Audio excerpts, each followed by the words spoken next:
شکیل صاحب کچھ پوچھنا جیسا چاہ رہے میرا ایک دو سوالات ہیں. ایک تو یہ جو اس بچے کی تحریر میں نے بھی پڑھی، پھر آپ نے اس پہ تبصرہ بہت زبردست. تو ہم یہ دیکھتے ہیں نا معاشرے میں زیادہ تر جو لوگ، یعنی ہمارے موجود لوگ بھی اور جو تاریخ میں گزرے ہوئے، تو اکثریت تو لوگوں کی وہ ہوتی جو اسی ڈگر پہ چلتی ہے جو ان کو وراثت میں چیزیں ملی. اچھا، اس میں سے کچھ لوگ ہوتے ہیں جو منفرد ہو جاتے ہیں یا ہٹ کے سوچتے ہیں. تو ان میں سے پھر ہم دیکھتے ہیں کہ کچھ لوگ تو بدھ اور غزالی بن جاتے ہیں، اور کچھ لوگ اس طرح سے اپنی زندگی گوا دیتے ہیں. تو یہ کس طرح ہوتا ہے، مطلب کہ ایک بندہ کب بدھ اور غزالی بنتا ہے، اور کب وہ، یہ کوئی اندر اس کی نفسیاتی کمزوری ہوتی ہے، کوئی اعصابی کمزوری یا کوئی اور چیز؟ ایک تو یہ میں نہیں، چاہوں گا. غزالی اپنی نظر میں غزالی بننے کے لیے نہیں گئے تھے. جی وہی. نہیں، غزالی بڑا بننے کے لیے تھوڑی گئے تھے. یا جو بھی مختلف ہوتے ہیں وہ اپنی خودی کی قیمت دیکھ کر مختلف ہوتے ہیں.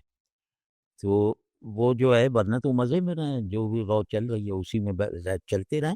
ان کی انفرادیت کا سبب ان کی انفرادیت سے باہر ہوتا ہے. ان کی انفرادیت ان کا مطلوب نہیں ہوتی، ان کا انعام ہوتی ہے.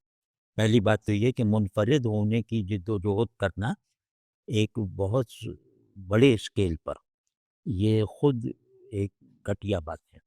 آپ تخلیق میں، شاعری میں، ان میں منفرد ہوں، لیکن جہاں اقدار کا، اصول کا اور بہت بڑے معاملات کا سامنا ہو تو وہاں آدمی اپنے انفرادیت وغیرہ چکر میں نہیں پڑتا، وہ مکمل طور پہ حق کے تابع ہوتا ہے. تو ایک وقت آتا ہے کہ جہاں حق ڈی مینیفیسٹ ہونے لگتا ہے اور تاثر یہ دیا جاتا ہے کہ حق ظاہر ہے.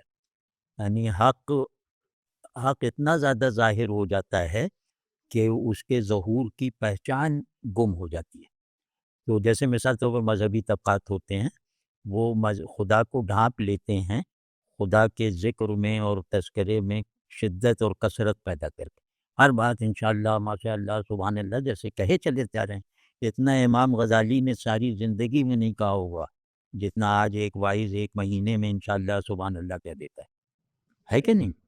تو وہ حق کی جو حق کے ظہور، حق کے مظاہر کو، حق اب جب حق کا پردہ بن جاتے ہیں حق کے مظاہر، تو وہ آتا ہے اور وہ پھر اس جستجو میں لگتا ہے کہ ان کی یہ حیثیت جتا دے، ان سے، اس نظام ظہور سے انہیں خبردار کر دے لوگوں کو، اور خود اپنے آپ کو جیسے اپنی ذات سے، اپنے کلام سے، اپنے علم سے حق کے درست مظاہر پیدا کر کے دکھائے.